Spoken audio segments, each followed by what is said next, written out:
आज फिजिक्स में हमारा एक नया टॉपिक है जिसका नाम है इलेक्ट्रिक डायपोल, विद्युत द्विध्रुव। विद्युत द्विध्रुव। तो इलेक्ट्रिक डायपोल को आज हम लोग स्टडी करेंगे कि इलेक्ट्रिक डायपोल क्या कर सकता है, इलेक्ट्रिक डायपोल क्या होता है, और उससे जुड़ी हुई बहुत सारी चीजें हैं जिसको स्टडी करना है हम सब लोगों को। इससे इलेक्ट्रिक डायपोल पढ़ने से पहले एक चीज मैं और आपको याद दिलाना चाहता हूं कि लास्ट क्लास में हम लोगों ने विद्युत बल रेखाओं को बनाना सीखा था डिफरेंट टाइप के चार्ज डिस्ट्रीब्यूशन की वजह से। तो अलग अलग चार्ज डिस्ट्रीब्यूशन जो था उसकी वजह से हम लोगों ने जो इलेक्ट्रिक फील्ड लाइंस बनाना सीखा था उसमें आपको याद होगा कि एक आर्टिकल हमने पढ़ा हुआ था, एक समान वैद्युत क्षेत्र बनाया था। उस पर एक समान वैद्युत क्षेत्र, एक पॉजिटिव प्लेट एक नेगेटिव प्लेट लगाई हुई थी हमने, और दोनों के बीच में जो हमें फील्ड लाइंस मिली थी वो फील्ड लाइंस आपस में समांतर भी थी और बराबर बराबर दूरी पर थी।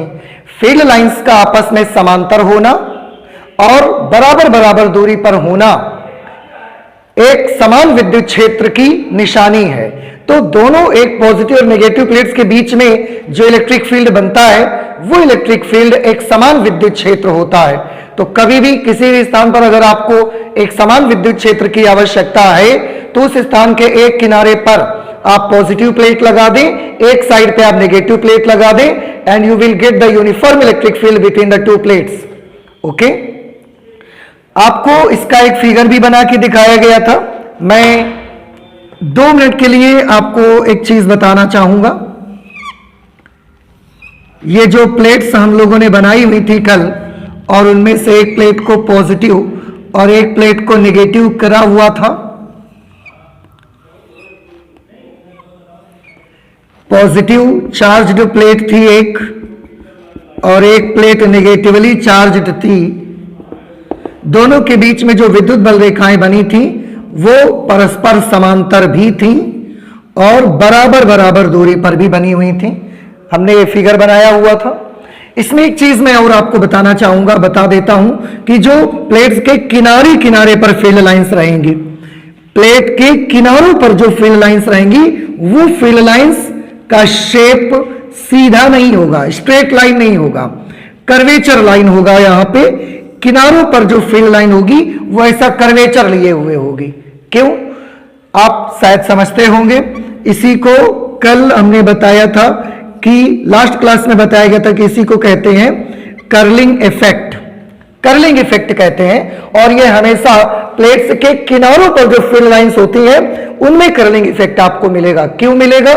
ये लाइन में कर्लिंग इफेक्ट क्यों नहीं आया? क्योंकि इस लाइन को ऊपर से ये लाइन भी प्रतिकर्षित करती है और इस लाइन को नीचे से ये लाइन भी प्रतिकर्षित करती है।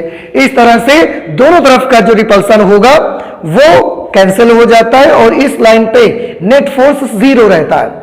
बट ये वाली जो बाहर वाली लाइंस होती हैं, प्लेट्स के कॉर्नर वाली जो लाइंस होती हैं, उन लाइंस में अंदर वाली लाइंस का रिपल्सन तो लगता है बाहर की तरफ, लेकिन क्योंकि उससे बाहर कोई लाइन नहीं होती इसलिए बाहर की लाइन का रिपल्सन अंदर की तरफ नहीं लगता। तो ये लाइंस थोड़ा सा ऊपर की ओर ऐसा बाहर की तरफ झुक जाती हैं, कर्वेचर उनमें आ जाता है, और इस प्रकार के इफेक्ट को ही हम बोलते हैं कर्लिंग इफेक्ट।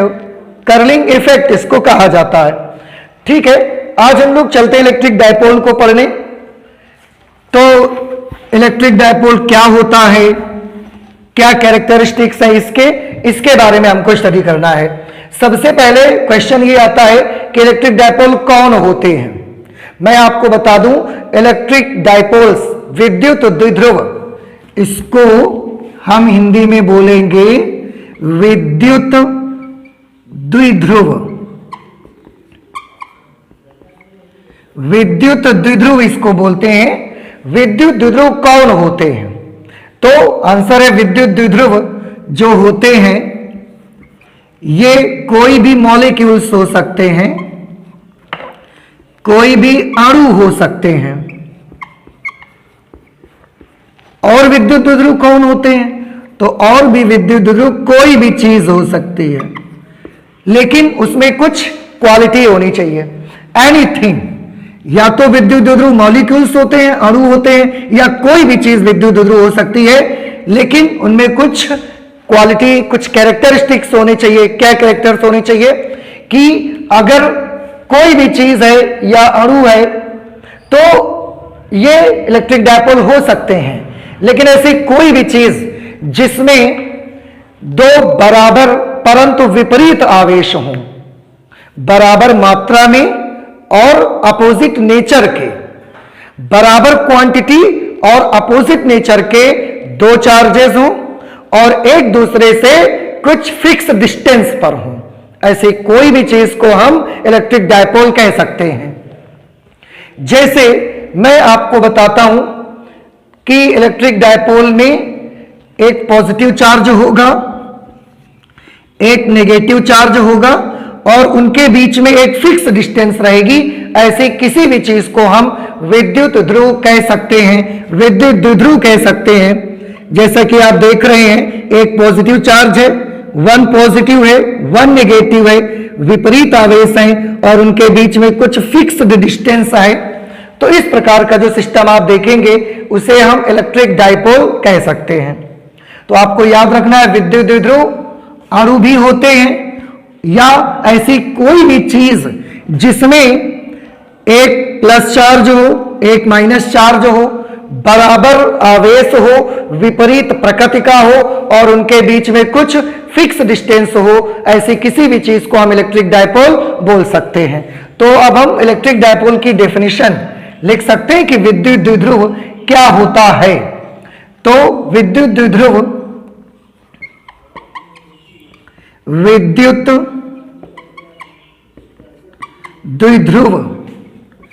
एक ऐसा निकाय होता है, विद्युत द्विध्रुव एक ऐसा निकाय होता है जिसमें दो बराबर परंतु विपरीत प्रकृति के आवेश, जिसमें दो बराबर परंतु विपरीत प्रकृति,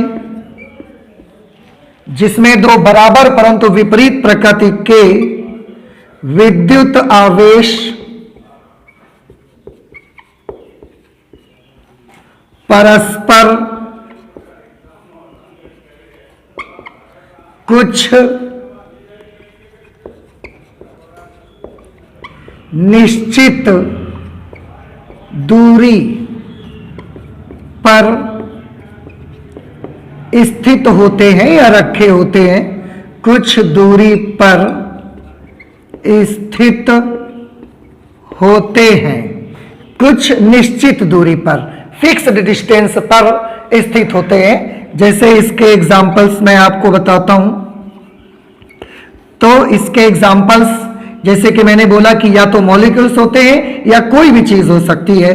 तो इसका एग्जाम्पल हो सकता है NaCl, इसका एग्जाम्पल हो सकता है NaCl मॉलिक्यूल, ये इसका एग्जाम्पल आपका हो सकता है। एक बार फिर से आप देख सकते हैं बच्चे कि विद्युत द्विध्रुव एक ऐसा निकाय होता है, एक ऐसा सिस्टम होता है जिसमें दो बराबर परंतु विपरीत प्रकृति के विद्युत आवेश बराबर मात्रा के हों, अगर एक Q है तो दूसरा भी Q होना चाहिए, परंतु विपरीत प्रकृति के आवेश, एक प्लस है तो दूसरा माइनस, तो जिसमें दो बराबर परंतु विपरीत प्रकृति के विद्युत आवेश परस्पर कुछ निश्चित दूरी पर फिक्स्ड डिस्टेंस पर स्थित होते हैं, विद्युत द्विध्रुव कहलाता है। ठीक है। अब जैसे कि मैंने एग्जांपल बताया कि NaCl का जो मॉलिक्यूल होगा वो एक विद्युत द्विध्रुव की तरह बिहेव करेगा। ठीक है। अब मैं इसको जो NaCl का एग्जांपल है इसको आप देखिए, आप यहां पर देख रहे हैं Na पॉजिटिव चार्ज है और Cl नेगेटिव है। पॉजिटिव और नेगेटिव दोनों एक दूसरे को अपनी अपनी ओर आकर्षित करते हैं। जब दोनों एक दूसरे को अपनी अपनी ओर आकर्षित करते हैं तो ये दोनों एक दूसरे के नजदीक जाते रहते हैं, नजदीक जाते रहते हैं। और कितना नजदीक चले जाएंगे, तो जब ये ऐसे नजदीक आएंगे तो बेटा बस इतना ही नजदीक आ सकते हैं।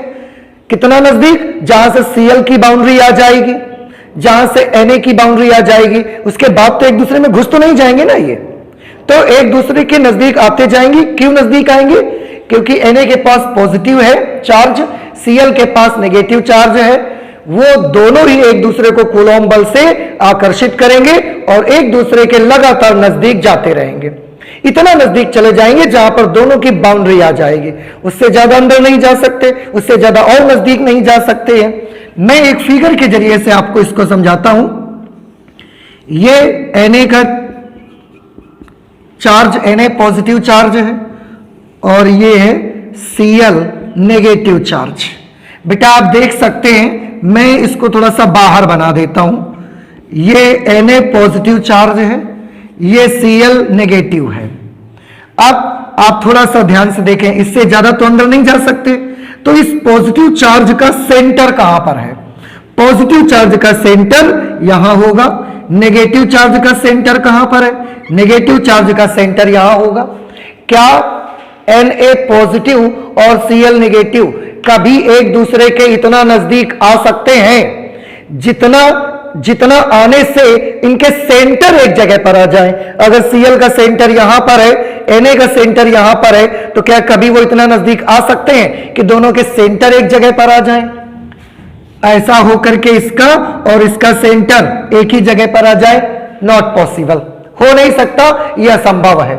तो ये पॉजिटिव चार्ज का सेंटर है, ये नेगेटिव चार्ज का सेंटर है। इसके पास एक पॉजिटिव है, इसके पास एक नेगेटिव है, दोनों बराबर हैं, विपरीत प्रकृति के हैं। और बेटा देखें, दोनों के सेंटर्स के बीच में एक फिक्स डिस्टेंस भी है। और यही डेफिनेशन हमने लिखी हुई है कि विद्युत द्विध्रुव एक ऐसा निकाय होता है जिसमें दो बराबर परंतु विपरीत प्रकृति के विद्युत आवेश परस्पर कुछ निश्चित दूरी पर, फिक्स डिस्टेंस पर स्थित होते हैं। ऐसे निकाय को ही हम विद्युत द्विध्रुव बोलते हैं, इलेक्ट्रिक डायपोल कहते हैं।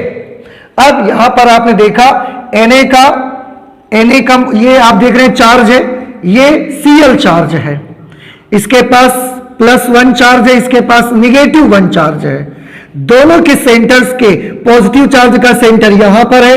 जिस तरीके से सेंटर ऑफ मास द्रव्यमानों का केंद्र, ऐसे ही centre of charge, positive charge का सेंटर यहां, नेगेटिव चार्ज का सेंटर यहां, और दोनों चार्जेस के सेंटर्स के बीच में कुछ फिक्स डिस्टेंस भी है।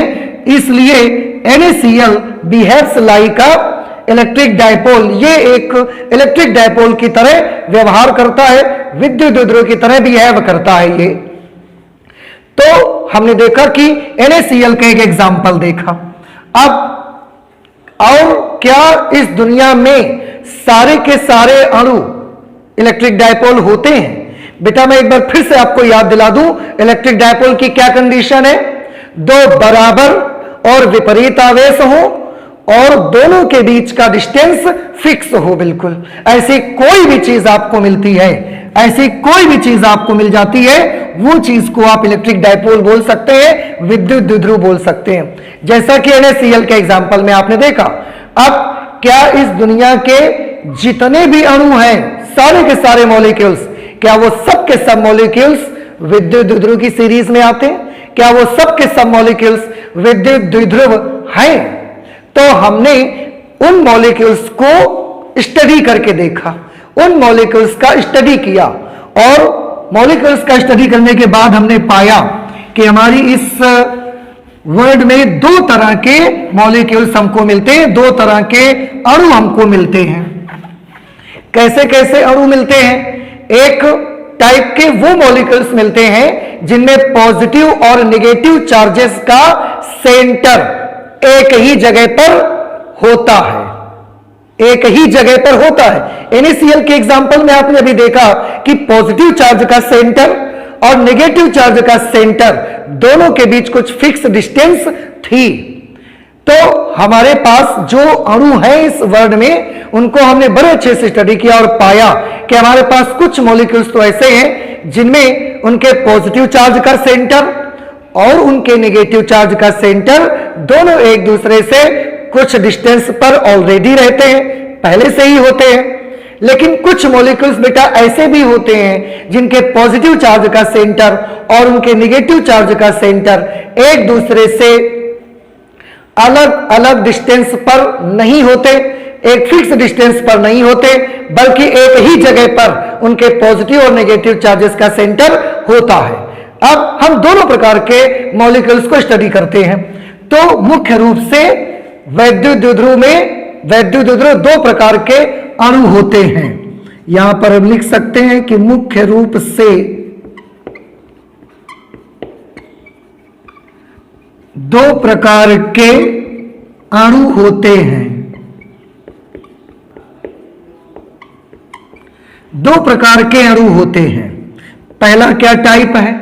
पहला टाइप मैंने बताया कि जिनमें धन आवेश का केंद्र और ऋण आवेश का केंद्र एक दूसरे से कुछ निश्चित दूरी पर होते हैं।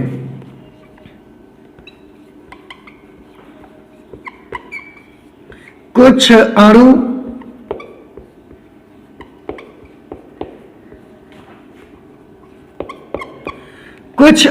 ऐसे होते हैं जिनमें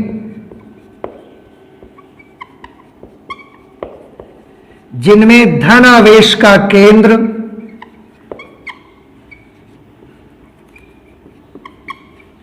और ऋण आवेश का केंद्र परस्पर कुछ निश्चित दूरी पर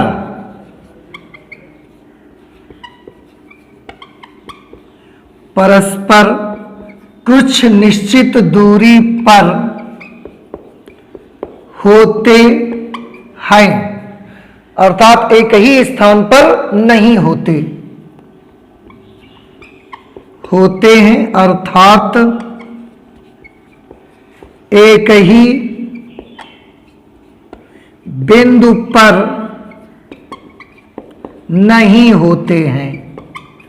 फिर से एक बार देखें कि कुछ अणु ऐसे होते हैं जिनमें धन आवेश का केंद्र और ऋण आवेश का केंद्र परस्पर कुछ निश्चित दूरी पर होते हैं, अर्थात यानी कि धन आवेश का जो सेंटर होगा और ऋण आवेश का सेंटर एक दूसरे से एक फिक्स डिस्टेंस पर रहेगा, अर्थात एक ही बिंदु पर नहीं होते, एक ही जगह पर नहीं होते। ऐसे कौन कौन से हैं आपके पास? तो ऐसे एग्जाम्पल्स के लिए मैं आपको बताता हूं। एक एग्जाम्पल तो आपने अभी अभी देखा NaCl मॉलिक्यूल का, एक एग्जाम्पल आप H2O का भी देख सकते हैं, वाटर का एग्जाम्पल। कैसे? NaCl का एग्जाम्पल आप देख चुके हैं, H2O का एग्जाम्पल आप देखिए। आप सभी बच्चे केमिस्ट्री में पढ़ते हैं H2O का संरचना सूत्र। क्या होता है संरचना सूत्र? ये O है, इससे ऐसे कोवैलेंट बॉन्डिंग से ये H इस तरीके से जुड़ा रहता है। आप सभी लोग जानते हैं H के पास एक पॉजिटिव चार्ज है। इसको मैं थोड़ा सा यहां पर बना लेता हूं। H के पास 1 पॉजिटिव चार्ज, लेकिन ऑक्सीजन के पास 2 नेगेटिव चार्जेस होते हैं, ये सबको पता है। और ये भी आप जानते हैं बेटा कि H2O के मॉलिक्यूल में ये H और H की जो कोवैलेंट बॉन्डिंग की लाइन है, इनके बीच का एंगल 120 डिग्री का होता है। सबको ये बात मालूम है। अगर ये 120 डिग्री का होता है, इसका मतलब साफ है कि दोनों H एक साइड आ गए, O एक साइड में आ गया। ओके, अब अगर मैं, क्योंकि यहां पर मेरे पास 2 पॉजिटिव चार्जेस हैं अलग अलग, अगर मैं आपसे पूछूं कि इन दोनों पॉजिटिव चार्जेस का सेंटर कहां पर पड़ेगा, तो बड़ा सिंपल सा तरीका है। आप दोनों पॉजिटिव चार्जेस को मिलाइए और इनका मिड पॉइंट देखिए। दोनों पॉजिटिव चार्जेस को मिलाइए और इनका मिड पॉइंट देखिए यहां पर। इसका मतलब इस पॉजिटिव चार्ज का और इस पॉजिटिव चार्ज का, दोनों पॉजिटिव चार्जेस का सेंटर इस जगह पर होगा। ये तो दोनों पॉजिटिव चार्जेस का सेंटर यहां पर आ गया। अब मैं इसको डॉटेड कर देता हूं। और दोनों नेगेटिव चार्जेस का सेंटर कहां पर है? तो बेटा दोनों नेगेटिव चार्जेस का सेंटर यहां पर है। अब आप ध्यान से देखिए, इसको अब आप भूल जाइए क्योंकि हमने दोनों पॉजिटिव चार्जेस के सेंटर यहां पर बना लिए हैं। अब आप गौर से देखें, यहां कितना चार्ज है? 2 पॉजिटिव चार्ज। यहां कितना चार्ज है? 2 नेगेटिव चार्ज। आपने देखा बराबर आवेश है 2 और 2। विपरीत प्रकृति के हैं, एक प्लस है और दूसरी तरफ का चार्ज कैसा है बेटा, माइनस चार्ज है। और अब आप देख रहे होंगे कि नेगेटिव चार्ज के सेंटर और पॉजिटिव चार्ज के सेंटर दोनों के बीच में एक फिक्स डिस्टेंस भी क्रिएट हो गई है। This is a fixed distance. इसका मतलब हुआ कि इसने हमारे विद्युत द्विध्रुव की सारी शर्तों को पूरा कर दिया। दो बराबर और विपरीत आवेश जब एक दूसरे से कुछ फिक्स्ड डिस्टेंस पर रखे होते हैं तो इस प्रकार जो सिस्टम बनता है उसे हम इलेक्ट्रिक डायपोल बोलते हैं। तो यहां H2O का जो मॉलिक्यूल था उसमें आपने देखा बराबर और विपरीत आवेश है और दोनों के सेंटर्स एक दूसरे से कुछ दूरी पर हैं। इसका मतलब H2O का जो मॉलिक्यूल है वो इलेक्ट्रिक डायपोल की शर्तों को फुलफिल करता है, इलेक्ट्रिक डायपोल की शर्तों को पूरा करता है। इसका मतलब H2O का मॉलिक्यूल विद्युत द्विध्रुव की तरह व्यवहार करता है। तो NaCl आप पहले एग्जांपल देख चुके थे, H2O का एग्जांपल हमने अब आपको बता दिया। हाँ, इनमें आपने देखा कि कुछ अणु ऐसे होते हैं जिनमें धनावेश का केंद्र और ऋणावेश का केंद्र परस्पर कुछ निश्चित दूरी पर होते हैं, या होता है लिख सकते हैं, धनावेश का केंद्र ऋणावेश का केंद्र कुछ निश्चित दूरी पर होते हैं, अर्थात एक ही बिंदु पर नहीं होते। आप जानते हैं इस प्रकार के मॉलिक्यूल्स को हम पोलर मॉलिक्यूल्स कहते हैं। लिख देते हैं इस प्रकार के अणु को, इस प्रकार के अणु को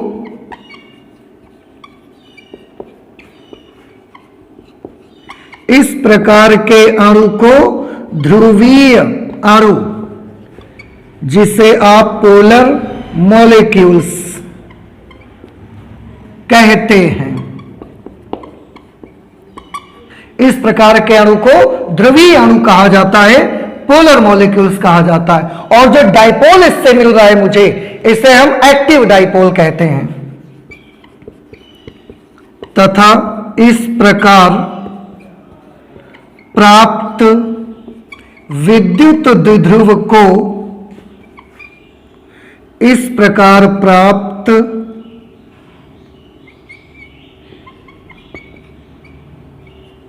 विद्युत द्विध्रुव को सक्रिय विद्युत द्विध्रुव कहा जाता है। सक्रिय विद्युत द्विध्रुव कहा जाता है, एक्टिव डाइपोल। एक्टिव डाइपोल कहा जाता है। तो बेटा आपको याद रखना है कि क्या मैंने क्वेश्चन क्या किया था कि क्या सभी के सभी अणु इलेक्ट्रिक डायपोल होते हैं। तो अणुओं की स्टडी करने पर हमने पाया कि अणु दो प्रकार के मिलते हैं। कुछ अणु ऐसे होते हैं जिनमें धनावेश का केंद्र और ऋणावेश का केंद्र परस्पर कुछ निश्चित दूरी पर होते हैं, अर्थात एक ही बिंदु पर नहीं होते, जैसे कि NaCl और H2O। NaCl का भी आपने देखा था, H2O का भी आपने देख लिया। H धनावेश का केंद्र कैसे हमने फाइंड किया, क्योंकि दो दो पॉजिटिव चार्जेस थे, दोनों को हमने एक लाइन से मिलाया और इनका मिड पॉइंट ले लिया, ये दोनों का सेंटर होगा। तो धनावेश का सेंटर यहां, ये क्या है, centre of negative charge.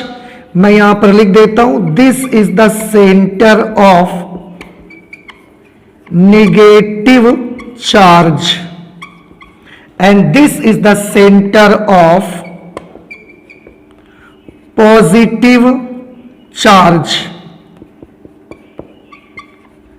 Centre of positive charge, दोनों बराबर विपरीत आवेश है और एक दूसरे पर फिक्स डिस्टेंस पर एक दूसरे से, इस वजह से H2O का मॉलिक्यूल एक इलेक्ट्रिक डायपोल बनाता है। इस प्रकार के अणु को कौन सा अणु बोलते हैं, ध्रुवीय अणु, पोलर मॉलिक्यूल्स कहते हैं। तथा इस प्रकार प्राप्त जो विद्युत द्विध्रुव हमको मिलता है, इसे हम सक्रिय विद्युत द्विध्रुव कहते हैं, एक्टिव डायपोल कहा जाता है। तो एक प्रकार का मॉलिक्यूल तो बेटा ये होता है, दूसरे प्रकार का मॉलिक्यूल कौन सा होता है, मैं अब इसको हटा के आपको दूसरे प्रकार का मॉलिक्यूल से समझाता हूं। इसको मैं हटा देता हूं। सेकेंड टाइप का जो मॉलिक्यूल होता है वो बेटा इसी से आप बना सकते हैं, थोड़ा सा उसमें इसके अलावा हटके होता है कि कुछ अणु ऐसे होते हैं सेकेंड नंबर,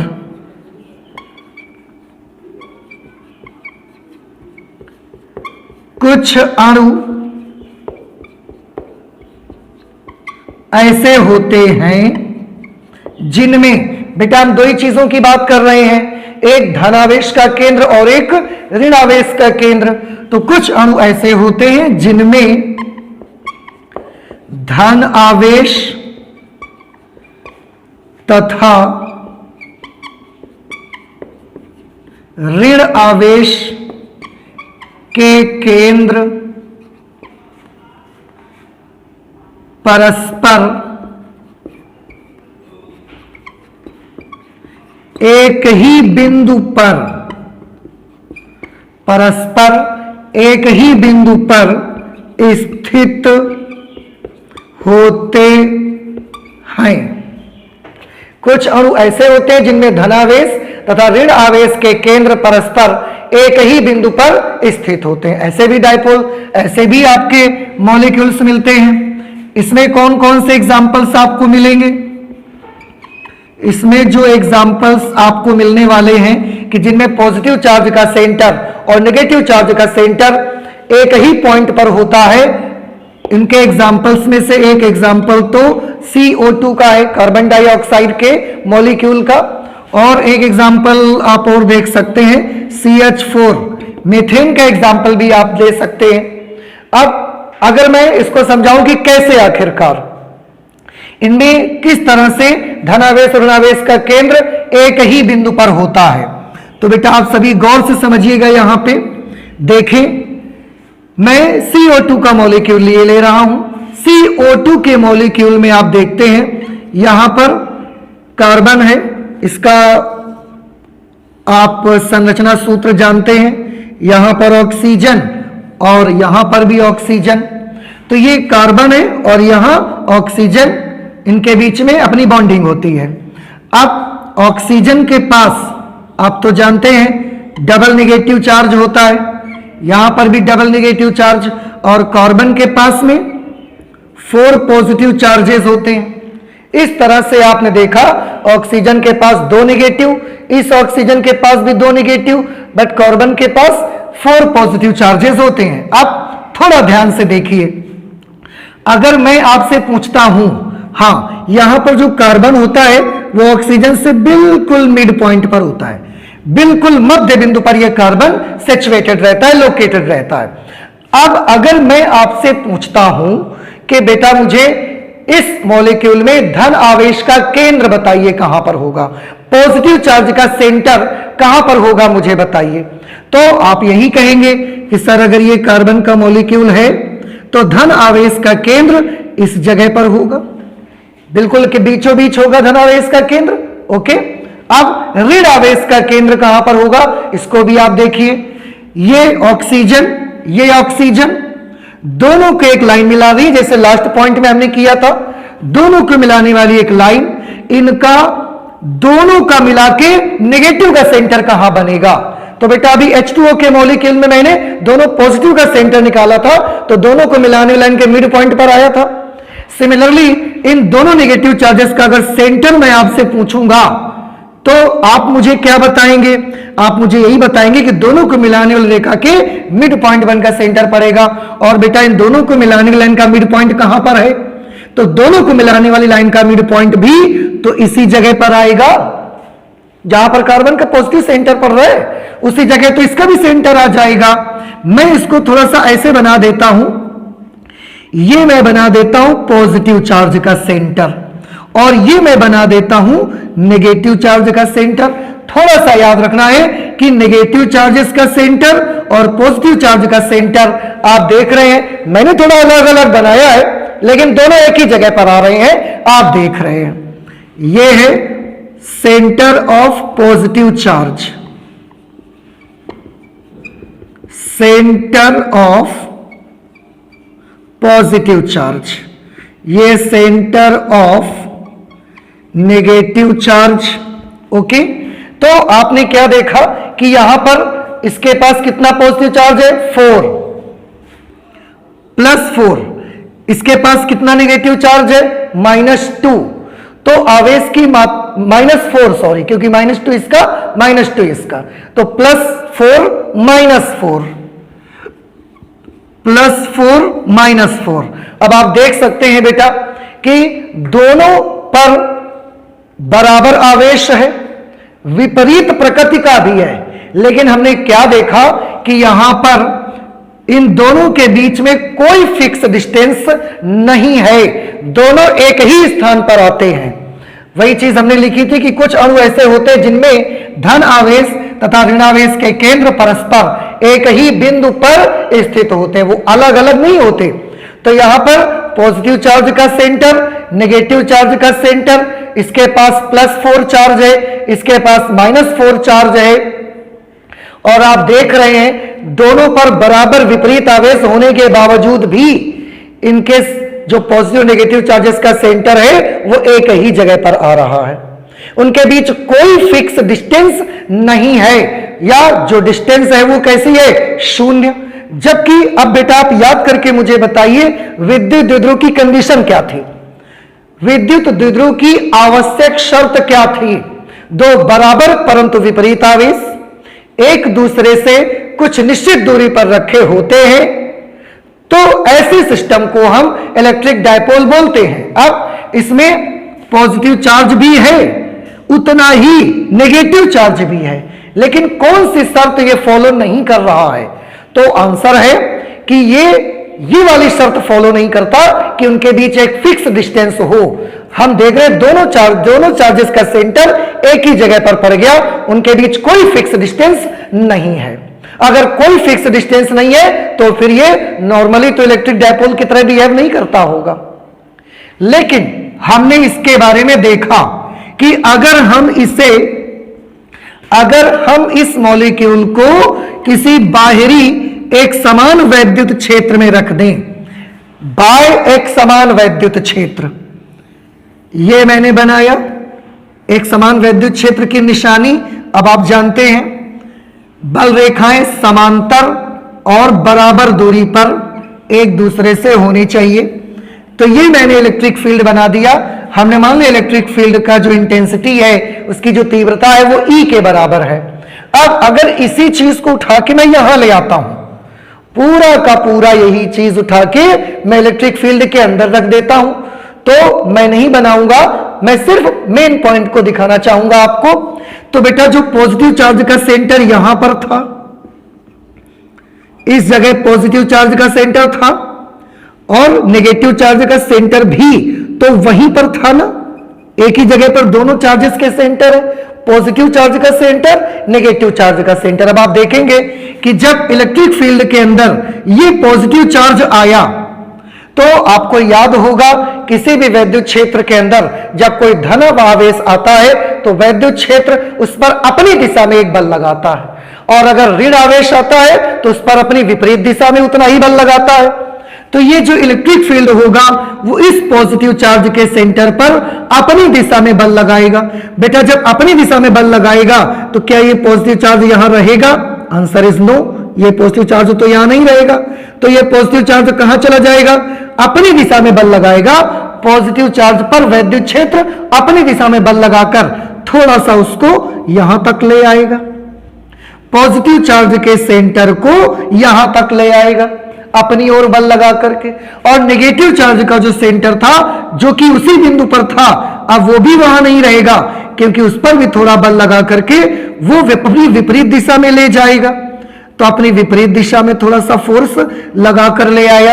ये पॉइंट तो ऑलरेडी आपको बताया जा चुका है कि किसी भी वैद्युत क्षेत्र के अंदर अगर धनावेश रखो तो वैद्युत क्षेत्र अपनी तरफ बल लगाकर उसे खींच देता है, और अगर ऋणावेश रखते हैं तो अपनी विपरीत दिशा में उतना ही बल लगा देता है उस पर। तो जब तक ये वैद्युत क्षेत्र से बाहर था तब तक पॉजिटिव और नेगेटिव चार्जेस के सेंटर एक ही स्थान पर थे, एक ही बिंदु पर थे। लेकिन जैसे ही हमने CO2 के मॉलिक्यूल को एक एक्सटर्नल इलेक्ट्रिक फील्ड के अंदर रखा, विद्युत क्षेत्र के अंदर रखा, विद्युत क्षेत्र ने धन आवेश पर अपनी दिशा में बल लगाकर थोड़ा सा इधर खिसका दिया, इसको ऋण आवेश पर बल लगाकर थोड़ा सा विपरीत दिशा में खिसका दिया।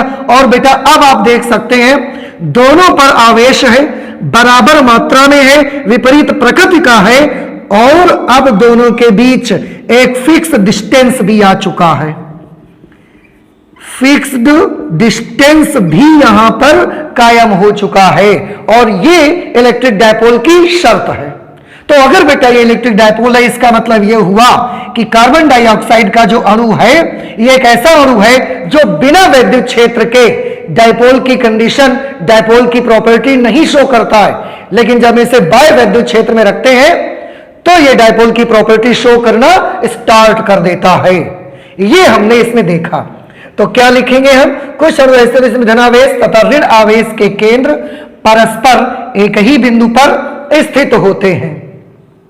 इस प्रकार के अणु अध्रुवीय अणु कहलाते हैं। मैं यहां पर लिख देता हूं, इस प्रकार के अणु, इस प्रकार के अणु अध्रुवीय अणु कहलाते हैं। इस प्रकार के अणु अध्रुवीय अणु कहलाते हैं। अध्रुवीय अणु जिसे आप बोल सकते हैं non polar molecule, non polar molecules कहते हैं। इस प्रकार के अणु अध्रुवीय अणु कहलाते हैं। इन्हें आप निष्क्रिय डायपोल भी कह सकते हैं। इस प्रकार प्राप्त विद्युत द्विध्रुव, इस प्रकार प्राप्त विद्युत द्विध्रुव, इस प्रकार प्राप्त विद्युत द्विध्रुव निष्क्रिय विद्युत द्विध्रुव, निष्क्रिय विद्युत द्विध्रुव, निष्क्रिय विद्युत द्विध्रुव कहलाता है। निष्क्रिय विद्युत द्विध्रुव means inactive dipole, inactive dipole निष्क्रिय विद्युत द्विध्रुव कहते हैं। लेकिन जब इस प्रकार के विद्युत द्विध्रुव को या इस प्रकार के अणु को बाह्य विद्युत क्षेत्र में रखते हैं तो ये विद्युत द्विध्रुव बन जाते हैं। इस प्रकार के अणुओं को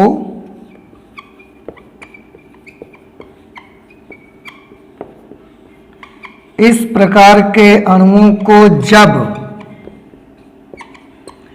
बाह्य विद्युत क्षेत्र में रखते हैं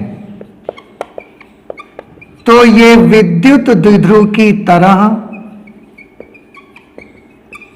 तो ये विद्युत द्विध्रुव की भांति व्यवहार करने लगते हैं।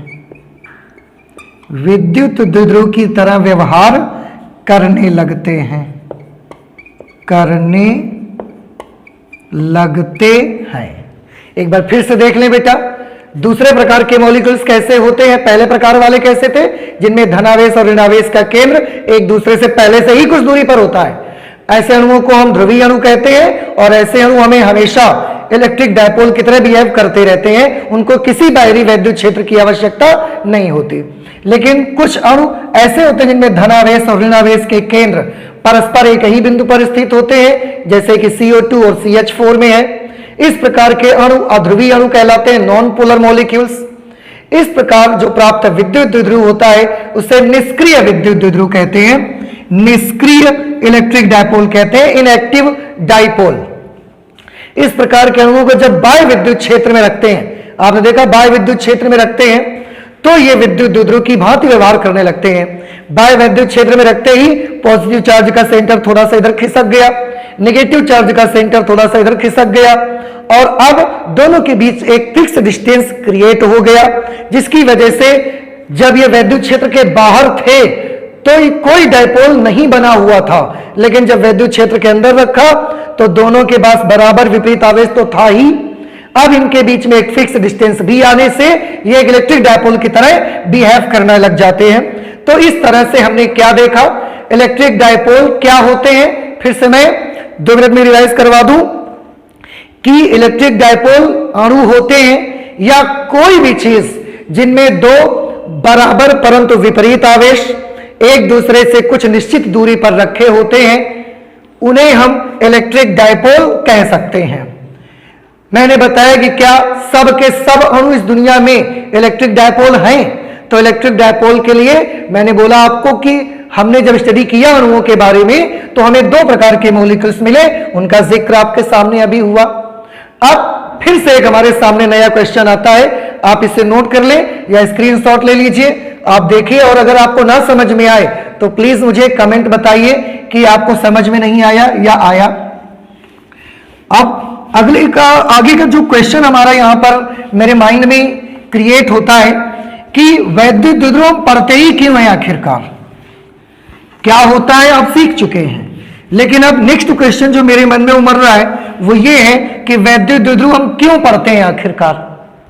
तो मैं आपको बता दूं कि वैद्युत द्विध्रुव से पूरी दुनिया बनी हुई है, वैद्युत द्विध्रुव से पूरा वर्ल्ड बना हुआ है। This whole world is made up of electric dipole. कैसे? अब आप थोड़ा सा ध्यान से देखें कि इस पूरी दुनिया में या तो एनर्जी है और या तो मटेरियल है। अगर हम मटेरियल की बात करें तो हमारे आसपास बहुत सारा मटेरियल हमको मिलता है और उस हर मटेरियल में अणु अवश्य होता है। आप सभी जानते हैं कि उस पदार्थ में अणु तो होता ही होता है, और अगर बेटा अणु होता है तो अणु ही तो वैद्युत द्विध्रुव है। तो अगर पूरी दुनिया पदार्थ से मिलकर बनी है, मतलब अणु से मिलकर बनी है, तो पूरी दुनिया डायपोल से मिलकर बनी है, और यही रीजन है कि हम डायपोल पढ़ते हैं। तो याद रखिएगा कि हम डायपोल क्यों पढ़ते हैं। आंसर है पूरी दुनिया डायपोल से मिलकर बनी हुई है। यह रीजन है कि हम डायपोल पढ़ते हैं, क्योंकि डायपोल क्या है, अणु है, और पूरी दुनिया अणु से मिलकर बनी हुई है, तो पूरी दुनिया डायपोल से भी मिलकर बनी हुई है, इसलिए हम डायपोल पढ़ते हैं। ओके, अगला क्वेश्चन जो मेरे मन में आता है कि डायपोल क्या करते हैं, या डायपोल्स के बारे में एक चीज और कि डायपोल्स का नेट चार्ज कितना होता है। Net charge in electric dipole, net charge of an electric dipole, net charge of an electric dipole, electric dipole का नेट चार्ज कितना होता है, 0। याद रखिएगा क्योंकि इलेक्ट्रिक डायपोल के पास एक तरफ प्लस और एक तरफ उतना ही माइनस होता है। तो अगर +10 यहां तो -10 यहां, तो नेट चार्ज कितना हुआ, +10 -10, they will cancel each other and the net charge of an electric dipole will become 0। Okay, अगर इलेक्ट्रिक डायपोल का नेट चार्ज 0 होता है तो हम ये जानना चाहते हैं कि इलेक्ट्रिक डायपोल क्या कर सकता है, क्या ये वैद्युत क्षेत्र बना सकता है। इलेक्ट्रिक डायपोल क्या कर सकता है, क्या ये वैद्युत क्षेत्र बना सकता है। हमारे मन में ऐसा क्वेश्चन क्यों आया, क्यों? क्योंकि हम जानते हैं कि बेटा अगर इलेक्ट्रिक डायपोल वैद्युत क्षेत्र बनाएगा, अगर ये वैद्युत क्षेत्र बनाएगा तो फिर ये किसी दूसरे चार्ज पर फोर्स भी लगा सकता है। हमने पढ़ा है कि विद्युत क्षेत्र बल लगाता है, तो अगर इलेक्ट्रिक डायपोल विद्युत क्षेत्र बना लेता होगा तो ये दूसरे चार्जेस पर फोर्स भी लगा लेगा। तो हम ये जानना चाहते हैं कि इलेक्ट्रिक डायपोल इलेक्ट्रिक फील्ड बनाता है। फिर से एक क्वेश्चन आता है, इस क्वेश्चन में भी एक क्वेश्चन है कि इलेक्ट्रिक डायपोल का नेट चार्ज तो 0 है, तो क्या ये इलेक्ट्रिक फील्ड बनाना चाहिए इसको। देखिए इलेक्ट्रिक फील्ड का एक फॉर्मूला हमने पढ़ा है 1/4 पाई एप्सिलॉन नॉट Q/r²। ये नेट आवेश है। इलेक्ट्रिक डायपोल का नेट चार्ज कितना होता है, 0। अगर नेट चार्ज 0 हो जाएगा तो इलेक्ट्रिक फील्ड कितना होना चाहिए। तो थ्योरेटिकली क्या डायपोल को इलेक्ट्रिक फील्ड बनाना चाहिए, आंसर इज नो, क्योंकि इलेक्ट्रिक डायपोल का नेट चार्ज 0 होता है, इसलिए इलेक्ट्रिक डायपोल को कोई भी इलेक्ट्रिक फील्ड बनाना नहीं चाहिए। लेकिन हम देखते हैं कि डायपोल इलेक्ट्रिक फील्ड बनाता है। याद रखिएगा, डायपोल इलेक्ट्रिक फील्ड बनाता है। फिर से मैं आपको ध्यान दिला दूं, इलेक्ट्रिक डायपोल का नेट चार्ज 0 है, और जिसका भी नेट चार्ज 0 हो क्या उसको इलेक्ट्रिक फील्ड बनाना चाहिए। तो हमारा जवाब होगा थ्योरेटिकली तो उसको इलेक्ट्रिक फील्ड नहीं बनाना चाहिए, लेकिन प्रैक्टिकली हम देखते हैं कि जो इलेक्ट्रिक डायपोल होता है वो इलेक्ट्रिक फील्ड बनाता है। क्यों बनाता है भाई? जब थ्योरेटिकली नहीं बनाना चाहिए तो फिर प्रैक्टिकली क्यों बनाता है? तो बेटा वो प्रैक्टिकली, जवाब याद रखिए इसका कि इलेक्ट्रिक डायपोल क्यों इलेक्ट्रिक फील्ड बनाता है, क्योंकि उसके प्लस और माइनस दोनों चार्जेस अलग अलग दूरी पर होते हैं, अलग अलग डिस्टेंस पर होते हैं। ये रीजन है कि वो इलेक्ट्रिक फील्ड बनाता है। कैसे?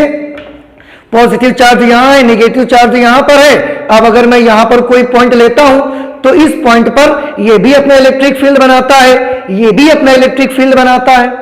दोनों का इलेक्ट्रिक फील्ड जाता है और इलेक्ट्रिक फील्ड डिस्टेंस पर डिपेंड करता है।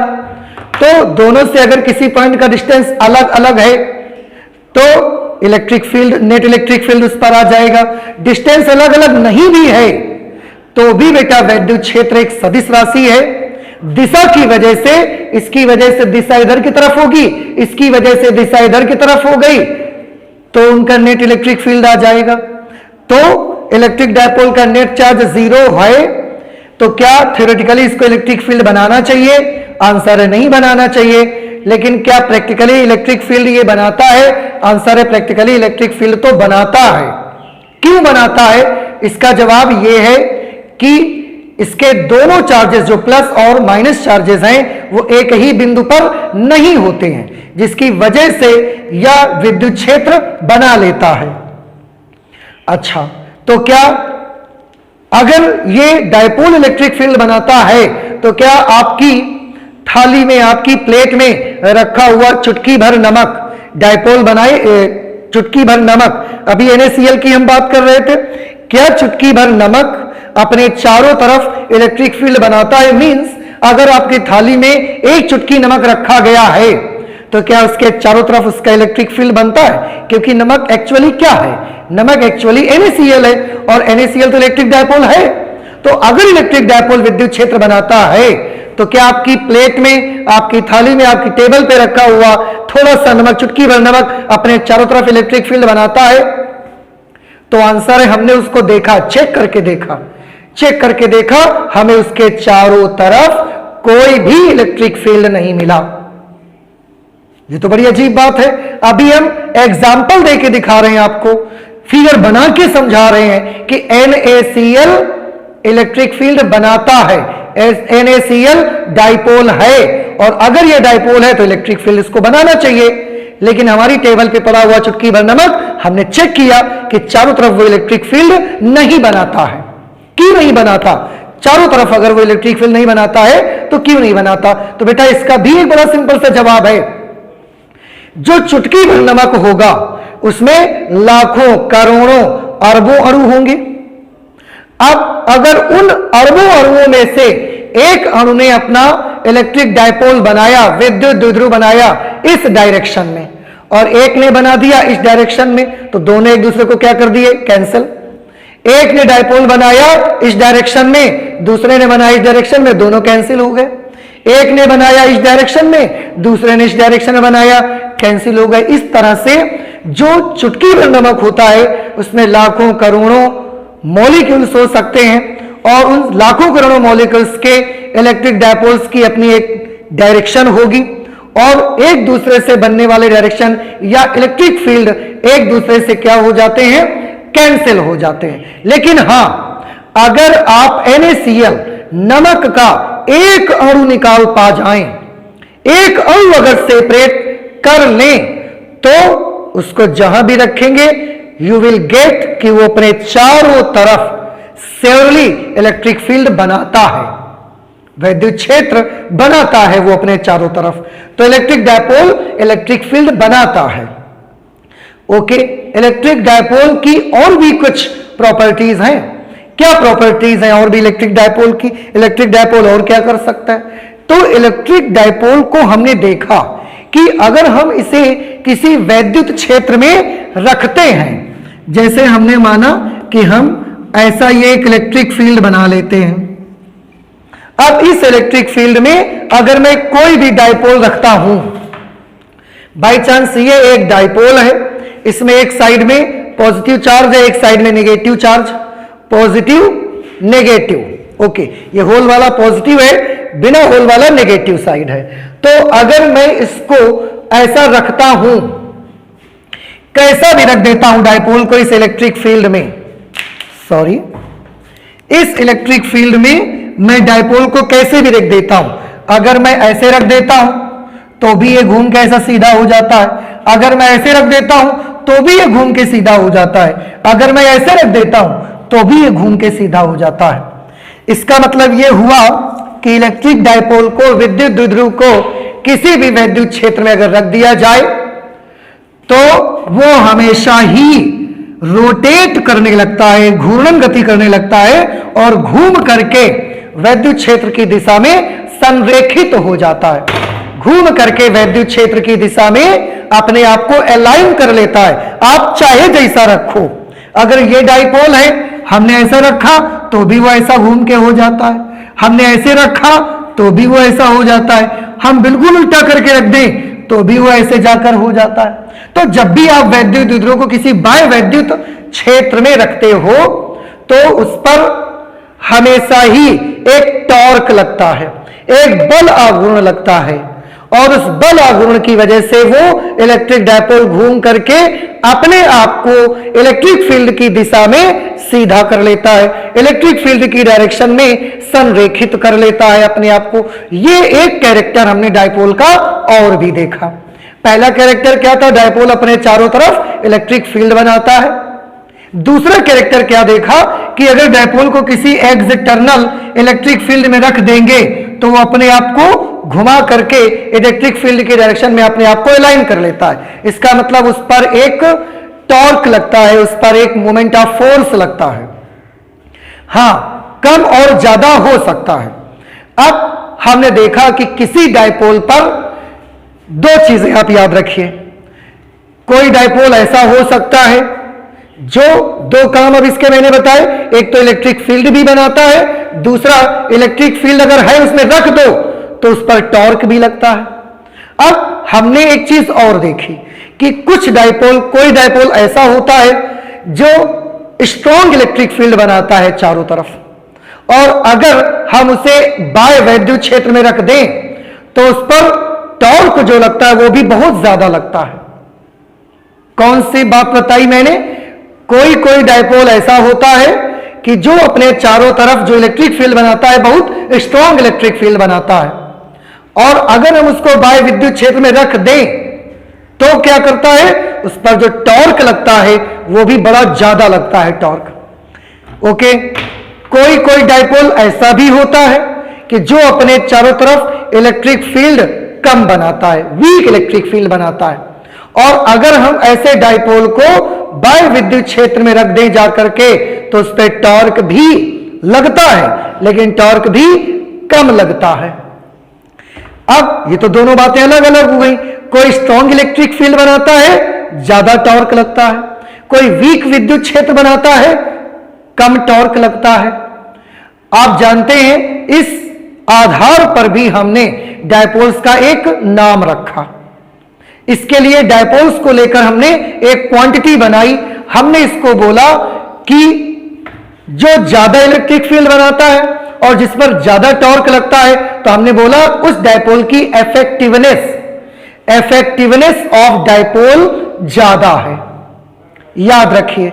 और जो डायपोल इलेक्ट्रिक फील्ड भी कम बनाता है और उसको जब विद्युत क्षेत्र में रखते हैं तो उस पर टॉर्क भी कम लगता है, तो हम क्या बोलते हैं कि इस डायपोल की इफेक्टिवनेस कम है।